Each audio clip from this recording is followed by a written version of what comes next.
Hello दोस्तों। आज मैं आपसे बात करने वाला हूं ऐसे महान स्वतंत्रता सेनानी के बारे में जिन्होंने अंग्रेजों से लोहा लिया और अपने देश और समाज के लिए शहीद हो गए। इन जैसे ही शहीदों के कारण ही आज हम चैन की सांस ले रहे हैं। मैं बात कर रहा हूं बिरसा मुंडा जी के बारे में। इनका जन्म मुंडा जनजाति परिवार में हुआ था। इनके पिता का नाम सुगना मुंडा और माता का नाम करमी मुंडा था और इनका जन्म 15 नवंबर 1875 को झारखंड राज्य के खूंटी जिला के उलिहातू गांव में हुआ था। इनका जन्म बृहस्पतिवार को हुआ था, जिसके कारण इनका नाम बिरसा रखा गया। पढ़ाई लिखाई की बात करें तो उनकी प्राथमिक शिक्षा सालगा गांव में और इसके बाद उन्होंने चाईबासा के जीएल चर्च के गोस्नर एवं झिलकर लुथर विद्यालय से अपनी प्रारंभिक शिक्षा ग्रहण की।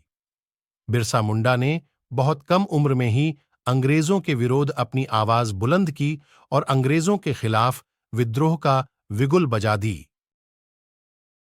25 वर्ष से भी कम उम्र में ही इन्होंने अंग्रेजों खिलाफ लड़ाई शुरू कर दी और अंग्रेज भी इनसे खौफ खाने लगे थे। बिरसा मुंडा ने आदिवासियों को शोषण के खिलाफ लड़ाई लड़ने के लिए प्रेरित किया। बिरसा मुंडा जी का मूल विद्रोह का कारण ब्रिटिश सरकार द्वारा जनजातीय जीवन शैली और सामाजिक संरचना एवं संस्कृति में हस्तक्षेप करना था। 19वीं सदियों में ब्रिटिश हुकूमत ने कड़े कानून बनाए और आदिवासियों को वन संसाधनों का उपयोग करने पर प्रतिबंध लगा दिया और उनकी जमीन भी छीन ली गई। बिरसा मुंडा ने अंग्रेजों के खिलाफ विद्रोह कर दिया और लड़ाई लड़ी।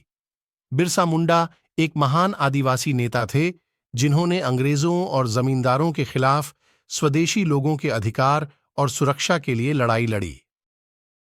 बिरसा मुंडा के आंदोलन का लक्ष्य आदिवासी के पारंपरिक भूमि अधिकार को बहाल करना था, जिसे अंग्रेजों के उपनिवेशिक नीतियों ने छीन लिया था, क्योंकि कि ब्रिटिश हुकूमत ने आदिवासियों को वन से जलावन के लिए लकड़ी लाना, पशु चराना, जंगल में जाने पर प्रतिबंध लगा दिया था।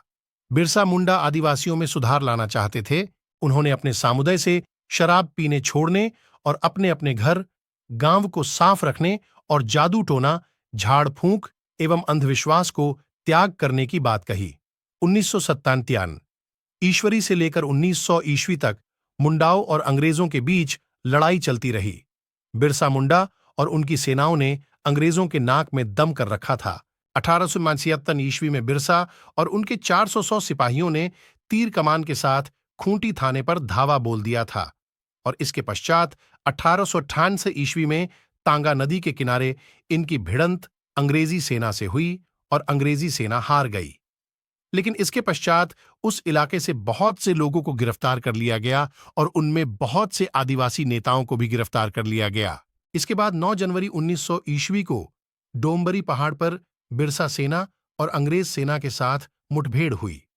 उस समय बिरसा मुंडा अपनी जनसभा को संबोधित कर रहे थे, जिसमें बहुत से लोग, औरतें और बच्चे भी मारे गए। बाद में बिरसा मुंडा के कुछ चेलाओं की भी गिरफ्तारी हुई और कुछ दिनों बाद 3 फरवरी 1900 ईस्वी को चक्रधरपुर के जमकोपाई जंगल से बिरसा मुंडा को अंग्रेज सेना द्वारा गिरफ्तार कर लिया गया और रांची कारावास में रखा गया, जिसमें उन्हें अंग्रेजों द्वारा खाने में जहर मिलाकर दिया गया और 9 जून 1900 ईस्वी को वे हमारे देश के लिए शहीद हो गए। वीर बिरसा मुंडा जी ने उलगुलान का नारा दिया, जिसका अर्थ अंग्रेजों के खिलाफ महाविद्रोह करना था, और उन्होंने अबुआ दिशुम अबुआ राज का भी नारा दिया, जिसका अर्थ अपना देश और अपना राज होगा, कहा, जिससे अंग्रेज हुकूमत हिल गई। बिरसा मुंडा जी का सामाजिक कल्पनाएं वो अपने समुदाय को नशामुक्त, पाखंड मुक्त और साफ सुथरी परिवेश और अंधविश्वास एवं जादूटोना झाड़ फूंक से दूर रखना चाहते थे। बिरसा मुंडा एक महान आत्मा थे। आदिवासी समुदाय भाग्यशाली हैं जो ऐसे महान देशभक्त को पाया। आज उनके द्वारा बताए गए मार्ग पर चलने का प्रयास और उनकी परिकल्पना को समाज में उतारने की आवश्यकता है, ताकि उनका जन्म और बलिदान व्यर्थ न जाए। ऐसे महान स्वतंत्रता सेनानी को मैं तहे दिल से नमन करता हूं। इसी प्रकार की जानकारी से भरी वीडियो पाने के लिए आप सभी का चैनल मिस्टर सुराज टॉक वर्ल्ड को सब्सक्राइब और फॉलो करना और लाइक शेयर और कमेंट करना न भूलें। जय हिंद, जय भारत, वीर बिरसा मुंडा की जय, भारत माता की जय।